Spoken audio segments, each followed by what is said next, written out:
5월 22일 오늘의 말씀은 잠언 12장 1절에서 14절입니다. 훈계를 좋아하는 자는 지식을 좋아하거니와 징계를 싫어하는 자는 짐승과 같으니라. 선인은 여호와께 은총을 받으려니와 악을 꾀하는 자는 정죄하심을 받으리라.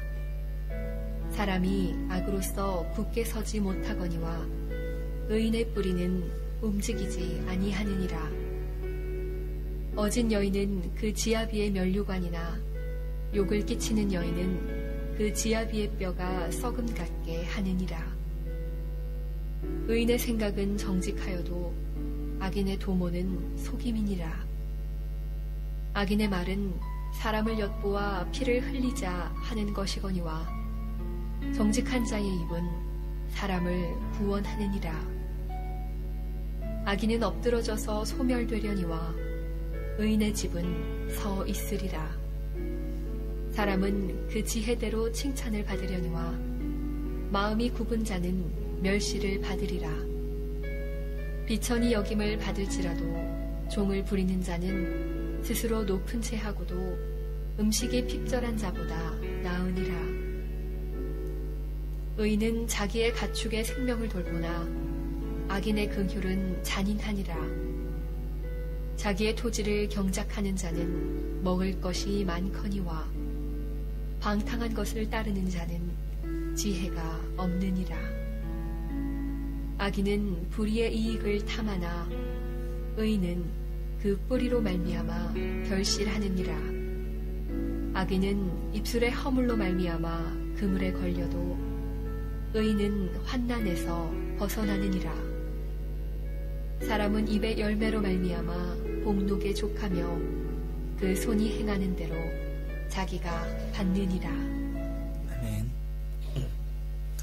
오늘은 의인의 삶이라는 제목으로 함께 하나님의 말씀 나누도록 하겠습니다. 오늘 하나님께서 우리에게 주시는 이 잠언 말씀 속에는 의인과 또 악인의 모습, 그리고 그들이 맺는 열매를 대조적으로 보여주고 있습니다. 이 두 인생의 대조가 얼마나 극명한지 한번 보겠습니다.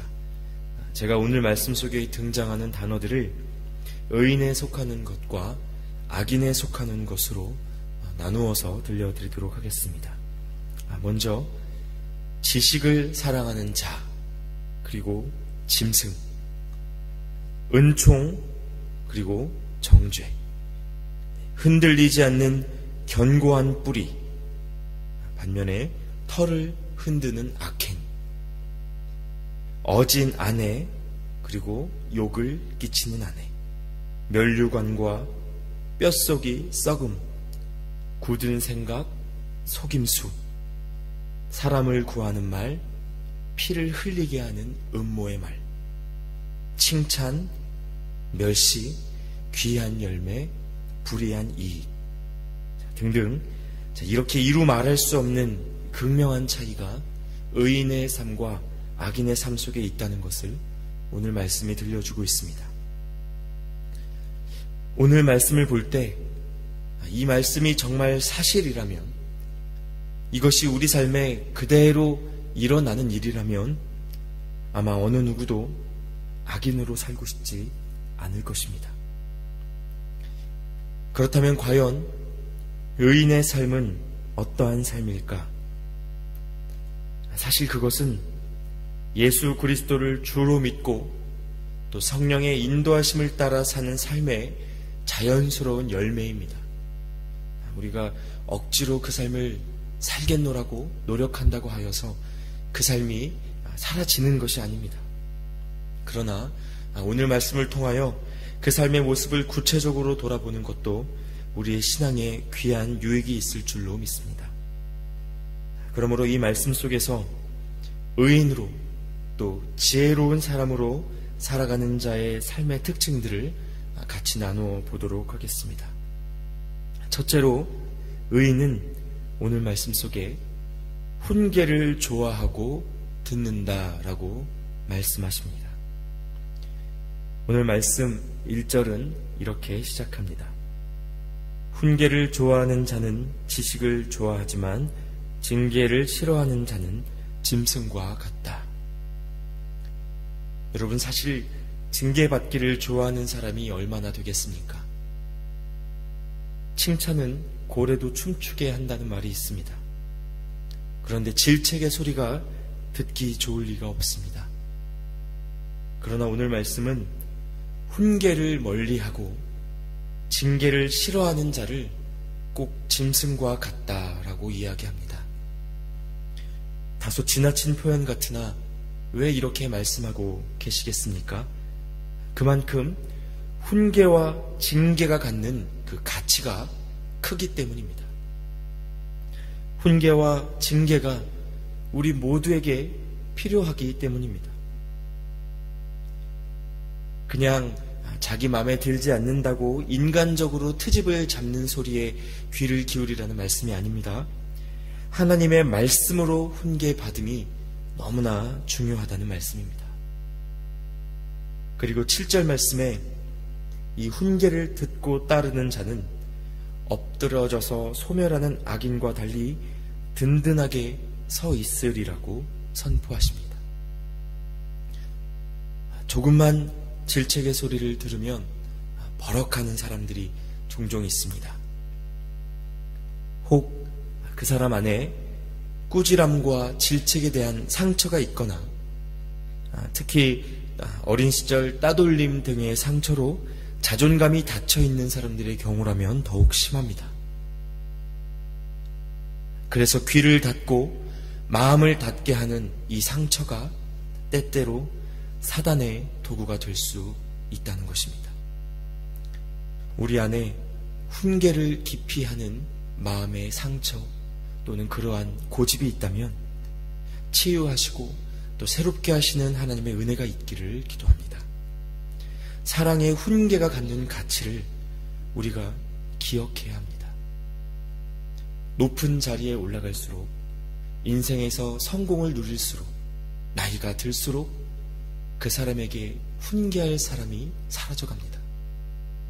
여러분, 그럴수록 우리는 말씀의 훈계에 주목해야 한다는 것입니다. 역사 속에서 특히 조선시대의 충신들은 임금에게 직언을 서슴지 않았습니다.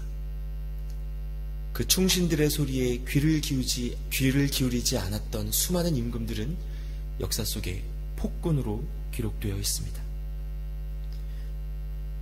모든 위인들 곁에 그러한 존재가 있었다는 사실을 기억하십시오. 아무도 나한테 뭐라고 못해. 이런 사람이 혹 있다면 이것은 그가 대단히 잘나거나 높아서가 아니라 그것이 오히려 위기이고 또는 저주일 수 있다는 것을 알아야 합니다. 둘째, 오늘 말씀 속에서 의인은 방탕한 것을 따르지 않고 자기의 토지를 경작한다라고 말씀하십니다. 12절 말씀에 악인은 불의의 이익을 탐하나 의인은 그 뿌리로 말미암아 결실하느니라 라고 되어 있습니다. 즉 의인은 지혜로운 사람은 심은 것에서부터 거둔다는 의미입니다. 이 안에 성실과 충성이라는 가치가 담겨 있습니다. 주위를 보면 가끔 인생의 한 방을 노리는 사람들이 있습니다. 그러나 그러다가 한 방에 무너지는 인생들도 많이 있습니다. 로또에 당첨된 사람들의 그 인생의 결말을 추적해 보면 그 끝이 대부분 좋지 않았다는 것을 알 수 있습니다. 지난달 4월 초에 로또 1등 당첨 후 4년 만에 모든 돈을 탕진하고 휴대전화를 상습적으로 훔치다가 경찰에 붙잡힌 30대 청년의 이야기가 기사로 나온 적이 있습니다. 또한 작년에는 280억의 로또에 당첨되었던 이 미국인 데이비드 리 에드워즈라는 사람이 아무런 꿈과 계획 없이 돈 쓰는 재미에만 빠져 살다가 결국은 아내도 그를 떠나버렸고 복권 당첨 12년 뒤 모든 것을 탕진한 채 초라한 죽음을 맞았다는 기사를 본 적이 있습니다. 처음에는 직장을 그만두고 또 평생 소원하던 여행을 떠나거나 당장 부동산을 구입하여 재산을 불리는 등 빛이 비추는 것 같지만 그중 많은 사람이 다시 허망한 인생으로 돌아가게 되는 것을 쉽게 보게 됩니다. 그래서 또 다른 성경 버전에서는 오늘 말씀 속 방탕한 것을 따르는 자를 헛된 것을 꿈꾸는 자라고 번역하기도 합니다. 지금 내게 주신 삶 속에서 최선을 다해 아름다운 열매를 맺어가는 것, 여러분 그것이 참 축복입니다. 더 얻는 것도 축복이지만 잃지 않는 것도 은혜입니다. 또한 더욱 중요한 것은 우리에게 허락된 그 모든 것에 목적이 있음을 아는 것입니다. 그 거룩한 목적의식이 우리가 헛된 것을 쫓지 않고 방탕한 것을 따르지 않는 비결이 된다는 것을 기억하시기 바랍니다. 그저 내가 배부르기 위하여 돈 벌게 하시는 것이 아니지 않습니까? 혹 우리 삶에 하나님의 뜻과 상관없는 것에 대한 지출이 있지는 않은지 살펴보시기 바랍니다. 원래 그 돈을 주신 하나님께서 그 재정을 통해 그리고 여러분의 삶을 통해 하시고자 하셨던 일이 있었을지 모릅니다. 방탕한 것을 따르지 않는다. 헛된 것을 따르지 않는다. 이 말은 곧 하나님의 목적대로 주어진 모든 것을 사용한다 라는 의미라는 것입니다. 겸손히 자기의 토지를 경작하며 때에 따라 맺는 열매를 누리며 모든 열매의 주권을 하나님께 드리는 자, 그런 자에게 진정한 축복이 부어지는 줄 믿습니다. 마지막으로 오늘 말씀 속에서 의인의 입술에는 열매가 있다고 말씀하십니다.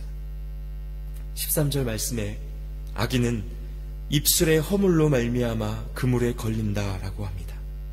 그러나 의인은 환난에서 벗어나고 그 입의 열매로 인해 복을 족하게 받고 수고한 만큼 되돌려 받는다라고 말씀하십니다. 먼저 여기에서 환난이 무슨 의미인가 찾아보니까 성경에서 본래 의미는 다른 누군가로부터 원하지 않았던 어떤 상황으로부터 겪게 되는 괴로움, 그러한 괴롭힘, 이런 뜻에 가깝다고 합니다.